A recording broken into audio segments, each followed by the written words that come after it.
जय Sai Ram. Welcome to बंदे हैं हम साईं की। बाबा की कृपा से आज आपको एक बहुत सुंदर एक्सपीरियंस सुनाऊंगी। उन डिवोटी का एक्सपीरियंस सुनाने से पहले बस 2 मिनट लूँगी, अपना भी एक छोटा सा एक्सपीरियंस बताती हूँ। क्या है कि मेरे घर पर 2 बाबा जी हैं, बड़े वाले, मतलब जो बाबा जी का स्वरूप होता है ना। एंड पिक्चर्स तो बाबा की कृपा से, बाबा के आशीर्वाद से बहुत सारे हैं।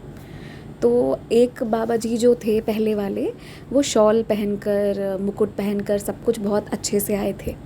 और जो दूसरे वाले बाबा जी थे, उनको पता था कि ये जो इंसान है, इसे इसमें भी आलस आता है, ये बस मन से ओम साई राम कर सकती है, मेरे शॉल नहीं बदल सकती है। तो इसलिए जो दूसरे वाले बाबा जी थे, उनका जो ड्रेस जिन्होंने मुझे वो बाबा जी दिए थे, वो बहुत सुंदर, उनके मार्बल पर ही वो बहुत सुंदर से, वो गोल्डन कलर से मार्क्ड है, तो वो बहुत सुंदर उनका ड्रेस लगता है। मैं बाबा को कहती हूँ, देखो बाबा, तुम फ़कीर, तो तुम इतने सारे शॉल का करोगे क्या? 100 रुपये का शॉल मैं तुमको दूँ, उससे अच्छा है मैं 100 रुपये का किसी को बिस्किट खिला दूँगी, तुम भी खुश, मैं भी खुश, वो भी खुश। तो बाबा भी हंस देते हैं, मैं भी हंस देती हूँ। और फिर बाबा को ज़्यादा कोई शिकायत नहीं है, वो फ़कीर हैं तो मैं उन्हें यहाँ पर फ़कीर के ही रूप में रहने देती हूँ। वो खुद फ़कीर के वेश में रहकर पूरी दुनिया को आशीर्वाद देने वाले साईं। प्लस क्या है ना कि बहुत सारे लोगों को लगता है ना कि मैं जो भक्ति करती हूँ, तो मतलब मैं बहुत पूजा पाठ करती होंगी, तो मुझे ना कभी कभी शर्म आ जाती है, क्योंकि मैं तो ऐसा पूजा करती हूँ कि कभी कभी मेरी मम्मा को याद दिलाना पड़ता है कि बेटा एक बार पूजा रूम में सर झुका कर भी आ जाओ, क्योंकि मेरा ऐसा ही चलता है। मैं मन से बाबा से बातें करती हूँ, और मन में साईं है, शब्दों में साईं है, ख्याल में साईं है, पर आउटवर्डली मेरा उतना मतलब कुछ नहीं होता है। मैं साईं सच्चरित्र जी भी बस मुश्किल से थर्सडे का महापारायण मेरा होता है, उससे ज़्यादा मेरा पूजा पाठ, किसी का प्रेयर रिक्वेस्ट भी है तो मैं मन से बाबा से कहती हूँ, ज़्यादा कुछ नहीं होता है। तो क्या हुआ ना कि वो जो पहले वाले बाबा आए थे, अब उनका जो शॉल है, तो मुझे वो धोना पड़ता है, सफाई करना पड़ता है बीच बीच में। और मैं बाबा को कहती हूँ, क्या बाबा इतना तंग कर देते हो तुम, क्योंकि वो जो अगरबत्ती होती है ना, मुझे धुआं बहुत पसंद है, तो अगरबत्ती के फ्यूम्स जो होते हैं वो सबसे वो उनका शॉल गंदा हो जाता है। अब यहाँ पर क्या है ना पटना में, कि मुझे पता नहीं है यहाँ कोई आसपास के शॉप में लड्डू गोपाल जी के मिल जाएंगे, बाबा के शॉल मिलते नहीं हैं। तो मैंने बाबा से बहुत ज़िद की थी, बाबा शॉल मंगवा दो। शिरडी के मुझे शॉप्स की ज़्यादा जानकारी नहीं है, और जहाँ भी जानकारी थोड़ा बहुत भी है, तो वहाँ पे ऑर्डर करने के बाद उनको कॉल कर कर के ज़िद करना पड़ता है कि आप कुरियर करो, तब कुरियर हमारे पास आता है। तो फिर मेरा वो सब नहीं, मतलब मैं उतना फ़ोर्स करना कि भाई भेजो भेजो भेजो, फिर वो भेजेंगे, तो इसीलिए मैं वो सब चक्कर में पड़ना नहीं चाहती थी। मैंने कहा, देखो बाबा, इस साल दशहरा में मेरा ड्रेस आए, उसके पहले तुम अपना ड्रेस ले आना, कभी तो सोच लो अपने लिए भी। मैंने उनसे कहा, अब जब शॉल पहन कर आए हो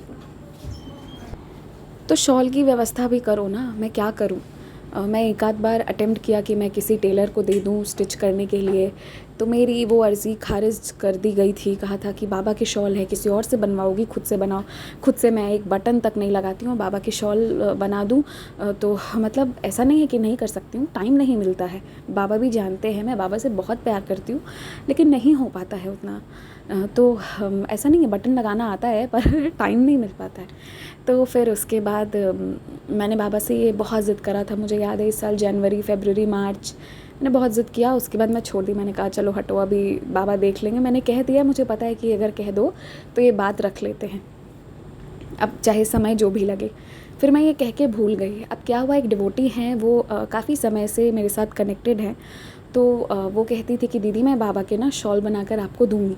तो इनिशियली मुझे बहुत हेजिटेशन होता था, और अभी भी होता है मुझे किसी से, मतलब मम्मा कहती हैं हमेशा, एक आदत डाल दिया है मन, बेटा कभी किसी से लेना मत। तो मैंने कहा कि मैं हमेशा मतलब कि ठीक है, आगे पीछे करके मैं डिले कर देती थी। मुझे लगता था ये खिंचाएगा, जैसे भी हो खिंचाएगा। और फिर उनका भी एग्ज़ाम्स था, तो मुझे लगा चलो भूल गया है, सब शांति से चल रहा है। लेकिन फिर मैं अपने लिए मना कर सकती हूँ ना, बाबा के लिए तो जब बाबा को जिससे लेना होगा वो उससे ले ही लेते हैं। तो फिर उस बीच में क्या हुआ ना, इस ड्यूरेशन में एक आध डिवोटीज़ ऐसे भी आए जो आउट ऑफ द वे जाकर ज़िद करते थे कि नहीं, हम तो ये भेजेंगे ही, आपको लेना ही पड़ेगा। और जब मैंने मना किया तो उन्होंने कहा क्यों, हमारा कोई हक नहीं है। तो मतलब बाबा की कृपा से बहुत प्यारे लोग मिले हैं, लेकिन मुझे ना कभी भी मुझे ब्लेसिंग से ज़्यादा कभी किसी से कुछ नहीं चाहिए। और मुझे मॉनेटरी चीज़ों पे या किसी का कोई सामान मुझे बिल्कुल मुझे चाहिए ही नहीं। बाबा की कृपा से बाबा ने सैटिस्फैक्शन बहुत दिया है, और बाबा ने, मेरी मम्मा ने यही सिखाया कि बेटा कभी किसी से मत लेना। जो ऊपर वाला देता है ना, हम तो तब बाबा को नहीं जानते थे, जो भगवान जी देते हैं वो ही अपने लिए बेस्ट होता है। तो मुझे कभी किसी से मांगने का, और कोई अगर देता भी है ना तो मुझे एक अंदर से कुछ तो फ़ील होता है, पता नहीं, एक अजीब सी फीलिंग आती है। मुझे लगता है नहीं, वो सामने वाला इंसान भी मेहनत करके आया है, मेहनत करके कोई भी अर्न कर रहा है, तो मुझे ना जो भी मेरी इकोनॉमिक कंडीशन है, लेकिन मुझे एक एक रुपए का वर्थ है। मैं ऐसे वेस्ट नहीं कर सकती हूँ। बाबा की कृपा से सब सही है, बट मुझे बहुत कीमत है, मुझे एक एक रुपए का कीमत है, मुझसे ऐसे वेस्ट नहीं हो पाता है। थोड़ा मैं दूसरे टाइप की हूँ, तो इसलिए मुझे कभी भी लेना किसी से पसंद नहीं था। बट इन बिटवीन कुछ ऐसे लोग आए ना, जिनको मैंने कहा कि आप बस इतना करिए कि आप मैं कुरियर करवा दीजिए, मैं आपको पेटीएम करती हूँ, ऑनलाइन पेमेंट कर दूँगी। But they were not ready, and trust me, कुछ उनका ज़िद ही अलग था, नहीं हम क्यों नहीं कर सकते हैं। तो ऑल दो मैंने जो भी सामान मंगवाए थे वो मंदिर के लिए ही थे। बाबा जी की, साई सचरित जी एक डिवोटी थे, उन्होंने पूरे 10 बुक्स भेजे थे, वो मंदिर के लिए ही थी। बट उन्होंने भी मुझसे पेमेंट नहीं लिया। तो एक आध लोगों की जो ज़िद थी ना, उसके बाद मैं समझ गई कि ये जो कुछ लोग हैं, बाबा के बच्चे हैं, वो बहुत प्यार से, और कभी कभी ना कुछ लोग होते हैं ना, जो आप उनसे मिले नहीं हैं, आप उन्हें जानते नहीं हैं, बट बाबा के ही एक्सपीरियंसेस सुनते सुनाते ना एक ऐसा बॉन्ड, एक ऐसा रिश्ता बन जाता है, एक हक आ जाता है। तो कुछ लोग कभी कभी इतना प्यार से ज़िद कर जाते हैं ना कि उनको मना कर पाना मुश्किल हो जाता है। तो मैं ये समझ चुकी हूँ कि एक आध लोग ऐसे हैं, और जिनके सामने अगर मैं कह दूँ कि मैं पे कर दूँगी, तो वो कहने में भी ख़राब लगता है। एक आध लोग थे, उन्होंने मेरे घर का एड्रेस 4 या 5 लोग से ज़्यादा किसी के पास है नहीं, और जिनके पास है उसमें से एक ने कह दिया था, क्यों बहुत पैसे वाले हुए हो क्या, जो तुम हमें ऐसे पे करोगे। डांट दिया था उन्होंने मुझे, पूरे हक से डांटा था। तो फिर मैं इन समय में समझ गई थी। तो वैसे ही अभी ये जो डिवोटी हैं, मैंने इनको बोला ही नहीं, कुछ नहीं बोला। ये अभी बोली कि दीदी मेरा एग्ज़ाम हो गया है, और मैंने बाबा के लिए ना उन्होंने मुझसे बाबा की साइज़ पूछी। अब मुझे बाबा का साइज़ पता नहीं क्या है। मैंने कहा अच्छे खासे लंबे से, मैंने फ़ोटो भेज दिया, मैंने कहा आप देख लीजिए। मैंने फ़ोटो भी पता नहीं भेजा था या नहीं, कभी स्टेटस पे लगाया होगा तो उन्होंने देख लिया होगा। वो जानती है मेरे घर के बाबा, और उन्होंने अपने से शॉल बनाया। और मैंने उनसे इस बार कहा भी नहीं कि भाई मैं आपके उसका स्टिचिंग का, आपके कुरियर का कुछ भी चार्ज देती हूँ, क्योंकि मैं समझ चुकी हूँ सारे साई डिवोटीज़ को। तो उन्होंने बाबा जी के इतने सुंदर शॉल भेजे, ट्रस्ट में, एक पिंक कलर का था और एक ग्रीन कलर का था। तो इतनी सुंदर सुंदर शॉल आया, एंड जैसे आया ना, तो इसके आने के बाद मुझे बाबा याद दिलाया कि देख, तूने बहुत ज़्यादा ज़िद कर दिया था ना कि बाबा शॉल लेकर आओ, अपने लिए शॉल लाओ।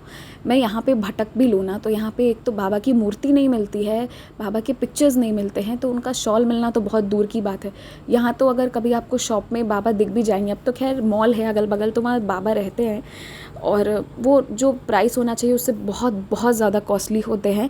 और वो शॉल वॉल वाले बाबा तो अभी यहाँ पे बिल्कुल नहीं मिलते हैं। तो यहाँ वो कितना भी खोज लो नहीं मिलेंगे। तो बाबा ने कहा देख, तूने ज़िद करा, आ गया। तो मैंने कहा चलो ये अच्छी बात है। और जब बाबा का ड्रेस आ गया, उसके बाद बाबा जी ने मेरा भी ड्रेस खरीदवा दिया। उसका भी एक एक्सपीरियंस है। जो मैं आज ड्रेस लेके आई हूँ ना, मैं 2-3 बार, क्योंकि हमारे घर के पास में मॉल है ना, तो वॉक करते हुए जब भी हम जाते हैं तो एक चक्कर लगा ही लेती हूँ। जैसे लोग होता है ना कि ऐसे मंदिर का चक्कर लगा लिया, वैसे मैं मॉल का चक्कर लगा के आ जाती हूँ। हाँ, तो क्या हुआ ना कि मैं मॉल में गई, तो मैं 3 दिनों से 3-4 बार मैंने वो ड्रेस देखा। अब वो जो ड्रेस है ना, वो था वो 2000 का था। 1200 का स्कर्ट था, एंड 800 का उसका वो टॉप था, डिज़ाइनर सा, ठीक है। बहुत सारे लोगों को पता भी होगा, वो ट्रेंड्स में लगा हुआ था सामने। अब मैं हर बार मम्मा को बोलती थी, मम्मा देखो ये ड्रेस सुंदर है, ये हमारे घर पे होना चाहिए, ठीक है। लेकिन फिर मुझे लगता था कि भाई मैं ऑफिशियल वेयर में ये सब उतना पहनती नहीं हूँ, तो मेरे कबर्ड में है भी और भी सारे, तो मैं लेकर क्या करूँ। I was thinking like this. हाँ, तो क्या हुआ कि क्योंकि वो ट्रेंड सामने में ही है ना, तो मतलब मॉल का चक्कर लगाते थे तो मेरी आइज़ उस पे चली जाती थी, और इसलिए भी जाती थी क्योंकि वो वाला जो ड्रेस है, उस ड्रेस को सामने एक लड़की को पोस्टर में वो पहना कर भी रखे हुए थे, तो इसलिए that was very eye catching. मतलब ज़रूरी नहीं है ना कि हमेशा जो क्लोथ्स है आपके वो बहुत कॉस्टली हो, sometimes it looks just beautiful. तो मुझे वो बहुत अच्छा लगता था। 3-4 बार मैं उसे देख के घुमा के आ चुकी थी, लेकिन फिर जैसा मैंने आप सबसे बताया कि मुझे लग रहा था कि यार क्यों वेस्ट करूँ फालतू का। मतलब मैं थोड़ी ऐसी ही हूँ, तो और अभी ट्रेडिशनल वेयर भी बहुत सारे हो गए थे शादी फंक्शंस के चक्कर में, तो मुझे लग रहा था अभी क्या करूँ, लूँ ना लूँ, ये सब में थी। तो फिर मैंने मन में सोच लिया था ठीक है, जैसी बाबा की मर्ज़ी होगी वैसा होगा। तो ये जो 2-3 बार मैं बीच में जाकर आई थी ना, वो ड्रेस बराबर वहाँ पे रहती थी, और मैं हर बार देख के लेकिन आ जाती थी, और मुझे मम्मा कह भी देती थी कि तुमको इतना मन है तुम ले लो, पर मैंने नहीं लिया।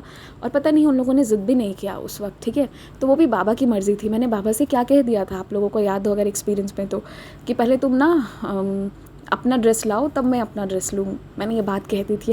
यकीनन पहले बाबा के शॉल आ गए, और फिर जब गई नेक्स्ट आई मीन मैं ये आज रिकॉर्ड कर रही हूँ रात में, तो कल मॉर्निंग आप लोगों के पास जाएगा।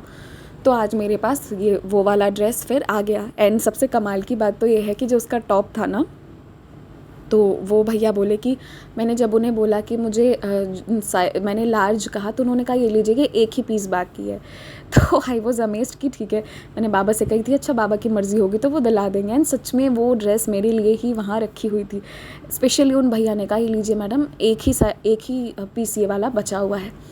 तो ये ऐसा था। और मज़े की बात तो ये है ना, वो पूरा सेट 2000 का था। एंड हमने पहले जो शॉपिंग करी थी ना, तो उस पर हमें कूपन मिला था, जो अभी मिल रहा है ट्रेंड्स में, 1500 की शॉपिंग पर 500 ऑफ। मतलब उन्होंने ऐसा प्लान कर लिया है ना कि भाई तुम पूरी शॉपिंग मेरे ही पास से कर लो। दो मुझे इतना पसंद नहीं है ट्रेंड्स हो या कोई भी बीबा और एला डब्ल्यू, पसंद है बट बहुत ज़्यादा नहीं है, क्योंकि ऐसा बहुत बार हुआ है कि कॉन्फ्रेंस या कहीं पर भी आप जाएंगे ना, तो एक आध लोग एक ही वाले ड्रेस में मिल जाते हैं। सब अच्छे अच्छे लोग, अच्छे अच्छे डेजिग्नेशन में, लेकिन ड्रेस सबका एक जैसा। एक दिन हमारी पड़ोसी और मेरी मम्मा का भी ऐसा ही हुआ था। संडे का दिन था, ये भी सावन था, इन्होंने बहुत सुंदर बीबा का ग्रीन सूट पहना था। वो आंटी भी उधर से वही ग्रीन सूट पहनी हुई थी, and I was laughing out loud. तो इसीलिए मुझे ना बहुत ज़्यादा पसंद नहीं है कि मैं यहाँ के ही ड्रेसेस उठाऊँ। बट ठीक है, अभी कूपन भी मिला था तो मुझे उसमें भी 500 ऑफ मिल गया। तो मैं हंस रही थी, मैंने कहा देखो मतलब क्या बोलूँ, बाबा ने कैसी, मतलब बहुत प्यारे हैं बाबा। वो जानते हैं कि इसे ज़्यादा स्पेंड करना पसंद भी नहीं है, ये इसी में खुश रहेगी। बिकॉज़ मैं क्या बोलूँ, मैं ऐसी हूँ, तो बाबा जो हैं वो भी जानते हैं। तो उन्होंने मुझे भी ड्रेस दिलाई, अपना ड्रेस भी ले आए दशहरा का। ऑल दो दशहरा में अभी टाइम है, लेकिन इंतज़ार रहता है ना। अभी गणपति आएगा, फिर वो चला जाएगा, फिर दशहरा आएगा, तो और फिर दशहरा में तो फास्ट भी होता है, तो पूरा पूजा वाइब्स होता है। So kind of I am waiting for Dussehra, और इसीलिए जो है बाबा जी ने शुरू करा दी। तो ये था मेरा एक्सपीरियंस। मैंने कहा था मैं छोटा सा सुनाऊंगी, पर आज तो मैं बोलते बोलते पूरे 13 मिनट बोल गई हूँ।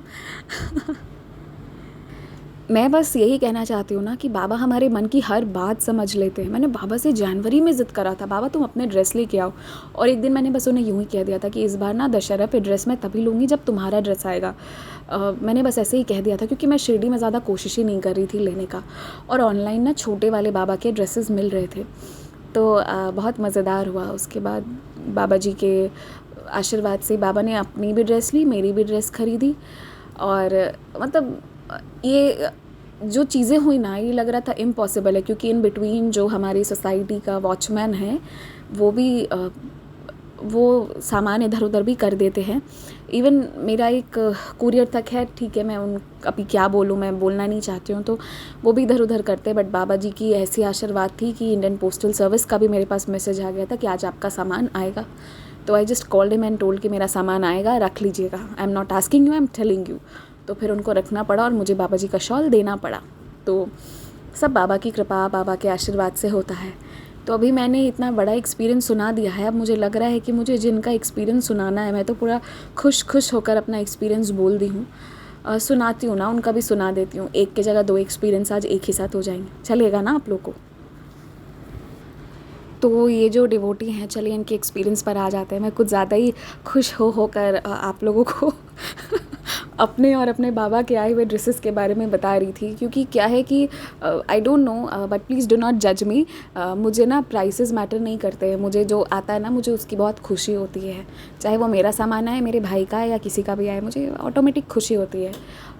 पता नहीं तो मैं खुश हूँ, लेकिन अब माहौल को सीरियस करते हुए, बाबा आपका ध्यान करते हुए, जय साईं राम करते हुए अब शुरू करती हूँ दूसरा एक्सपीरियंस। तो ये जो डिवोटी हैं ये 9 दिसंबर 2021 में शिरडी से होकर आए थे। इनकी जिनसे शादी होनी है उनके साथ ये जाकर आई थी, ठीक है। और वो क्लास 1 ऑफिसर भी हैं। इन लोगों को माध्यान्ह आरती हो, कोई भी आरती दर्शन है, बहुत इजीली मिल जाता है, पासेस अवेलेबल हो जाते हैं, वीआईपी पास हो जो भी हो। तो वो इनको बहुत अच्छे से हो जाता है बाबा की कृपा से। एंड वो शादी करने की कोशिश कर रहे थे, घर पर बात हो रही थी या जो भी हो रहा होगा, उन्होंने बस इतना लिखा कि हम शादी करने का ट्राई कर रहे थे, प्रयास चल रहा था। तो 6 जनवरी 2022 को इन दोनों के बीच में कुछ कन्फ्यूजन्स, कुछ मिसअंडरस्टैंडिंग्स, कुछ लोगों की बातों से आकर एक ऐसा झगड़ा हुआ जिसमें जो सर हैं उन्होंने इन पर बहुत सारे एलिगेशंस, बहुत सारे आरोप लगा दिए कि तुम ऐसे हो वैसे हो, ये है वो है। ये बहुत रोई, बहुत ज़्यादा रोई, और इन्होंने बहुत समझाया कि मैंने ऐसा नहीं किया है, आप समझिए, आप गलत और सही के बीच का फ़र्क कीजिए। पर पता है क्या, हर चीज़ है, जब जिसका होना है वो तब होगा ही। और रिलेशंस हो, कुछ भी हो, हर रिश्ते को सुबह, दोपहर, रात और वापस सुबह से गुज़रना पड़ता है। तो वो रिलेशन जो है वो उस अंधेरी रात को अगर गुज़ार लेगा तो ही उसकी सवेरे आएगी, नहीं तो वो रात में अलग अलग अपार्ट हो जाएंगे। यही बात है। तो इनका ये वो समय था, अंधेरा वाला टाइम चल रहा था, बहुत झगड़ा। और वो ना फ़ोन करके इन्हें क्या कुछ नहीं सुनाते, इनका ऑफिस में भी मन नहीं लगता, ये बहुत रोती, बहुत परेशान होती। और उन्हीं दिनों जब इंसान दुख में होता है ना, तो वो भगवान को याद करता है और उस वक्त वो उसके और करीब होता चला जाता है। This is the fact. तो कभी कभी ये जो दुख भी आते हैं ना, ये ब्लेसिंग्स के तौर पर आते हैं, क्योंकि ये हमें एक ऐसा विश्वास, एक ऐसी शक्ति से जोड़ जाते हैं जो फिर पूरी ज़िंदगी के लिए हमें निश्चिंत कर देते हैं। तो इनका जो फिर वो हुआ ना, इस तरह से झगड़ा होना, ये समझाती, वो समझते नहीं, फ़ोन करते, आरोप लगाते, बहुत बुरी तरह से बातें होती, जैसा पहले नहीं हुआ। ये बहुत टूट गई, बहुत रोने लगी और इन्होंने कहा, बाबा जो समाधि की सीढ़ी पर चलता है उसकी दुख मिटती है, लेकिन शिरडी से आने के बाद तो हमारा रिश्ता ही टूटने पर आ गया है। और अगर हमें साथ नहीं रखना था तो हमें क्यों आशीर्वाद दिया, क्यों बुलाए शिरडी साथ, क्यों, इन सारे क्यों के बीच में बाबा भी घिरे हुए थे, ये भी परेशान थी। फिर उसके बाद इन दोनों के बीच में धीरे धीरे उन्होंने इन्हें ब्लॉक कर दिया सर ने, और इनकी कोई बात नहीं होने लगी। अब ये सब हो गया, इसके बाद इन्हें अब रोते रोते फिर धीरे करके ये लेकिन बाबा से पूछती थी कि बाबा ब्लॉक किया है, ठीक है, और ये भी अपनी तरफ से मैसेज नहीं करती थी। बट इन्होंने फिर ना बाबा की व्रत करने शुरू की और सप्ताह पारायण करा। जो सप्ताह पारायण किया, ये चीज़ जनवरी फरवरी में हुई, फिर मार्च अप्रैल में जाकर जो है, अब ये आपको बता रही हूँ अप्रैल की बात, कि इन्होंने सप्ताह पारायण करे, बाबा जी के व्रत शुरू किए कि बाबा वो मेरी ज़िंदगी थे और हम दोनों साथ में खुश थे, प्लीज़ लौटा दो। मिसअंडरस्टैंडिंग्स कहाँ नहीं होती है, बट उसे क्लियर कर दो, ये रिश्ता यूँ टूट ना जाए। तो फिर उसके बाद वो जो सर थे इन्होंने एक दिन बाबा जी से पूछा कि बाबा वो मुझे याद करते हैं या भूल भी गए, मेरी परवाह है भी या नहीं। तो इन्होंने देखा कि ये कहने के कुछ दिन, विदिन 15 डेज़ उन्होंने मैम को अनब्लॉक कर दिया। और ये जो मैम है इनको मैसेज करते, पर ये चेक करने जब जाती उसके पहले वो डिलीट फॉर एवरीवन हो जाता था व्हाट्सएप पर। तो इन्हें इतना तो व्हाट्सएप पर तो इन्हें इतना तो समझ में आ गया था कि हाँ, ये जो हैं मैसेज करते हैं, याद करते हैं, मतलब मैं याद तो हूँ एटलीस्ट। लेकिन ठीक है, अभी ईगो है, अभी गुस्सा है, जो विथ टाइम वो भी सबसाइड हो जाएगा। लेकिन एक दिन ऐसा हुआ कि उन्होंने फ़ोन किया इन्हें लगा अब चलो ठीक होगा धीरे धीरे। बहुत 3 महीने बीत गए हैं, बट उन्होंने फ़ोन करके इन्हें वापस वही एलिगेशंस लगाए, सब कुछ वही कहा। एंड अब इन्हें ना ये जो एक टॉक्सिक टाइम से गुज़र रही थी ना, इन्हें लगा कि इन्होंने फिर फ़ोन स्विच ऑफ कर दिया और ये ऊदी जल ली, बाबा का ग्रहण की। एंड बाबा से बोली, बाबा मुझे कुछ नहीं चाहिए, मुझे बस शांति चाहिए लाइफ में। अगर ये मेरे से तमीज़ से बात कर सकते हैं तो ये मुझसे बात करें, नहीं तो कोई बात नहीं, मुझे शांति चाहिए। अभी क्या है, आप एक चीज़ नोटिस कीजिए यहाँ पर, बाबा ने इनको कितना स्ट्रॉन्ग बना दिया है इन बिटवीन, कि पहले उनके बिना जी नहीं पाती थी, उनके बिना ऑफिस में मन नहीं लगता था। अभी ट्रांसफॉर्मेशन क्या आने लगा है, अब शांति चाहिए। अब पहला प्रायोरिटी मेंटल पीस है, जो हमेशा हम सबको होना चाहिए। अपना हैप्पीनेस अपने पास होता है, दैट की is with you, don't let it be in anybody else's hand. तो अब क्या हुआ कि इसके बाद उन्होंने बाबा जी से ये बात कही, फिर उन्होंने फ़ोन स्विच ऑन कर दिया और उन्होंने कहा, उन्होंने लिखा है उसके बाद कि दी आप मानोगे नहीं, बाबा की ऐसी कृपा हुई कि उस दिन के बाद उन्होंने फिर कुछ भी भला बुरा उस बारे में नहीं कहा, कुछ नहीं कहा। एंड उसके 2-3 दिन बाद ये लोग दोनों वापस मिले भी। फिर इनकी ये और सर मिलकर दोनों को ही बाबा जी का पूजा भी किए। दोनों बाबा के डिवोटी हैं, दोनों बाबा को मानते हैं। तो अब उस जो ये 2-3 दिन बाद मिले तो ये कुछ नहीं बोल रही थी, ये शांत थी, इन्हें कोई झगड़ा नहीं करना था। और इन्हें लग रहा था कि वो फिर से कुछ बोलेंगे, पर इन्होंने बाबा से कही थी, बाबा प्लीज़ संभालना। एंड यकीन मानिएगा उसके बाद उन्होंने उस बारे में कोई बात नहीं की। ऐसा लगा वो समझ चुके हैं, जो भी है वो समझ चुके हैं बातों को। एंड धीरे धीरे करके उनके रिलेशंस जो थे वो वापस बैक टू नॉर्मल आ गए, बाबा की आशीर्वाद से, बाबा की कृपा से।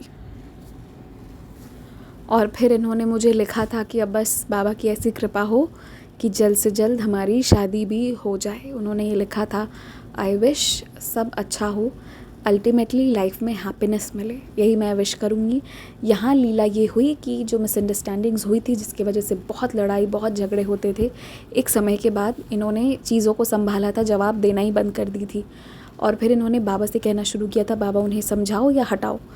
और बाबा मतलब हटाने तो वो एक्चुअली कहती ही नहीं थी, वो बस कहती थी, बाबा शांति लाओ, इन्हें समझाओ, या तो ये समझ जाए वरना मुझसे बात ना करें जब तक समझ नहीं आ रहा है।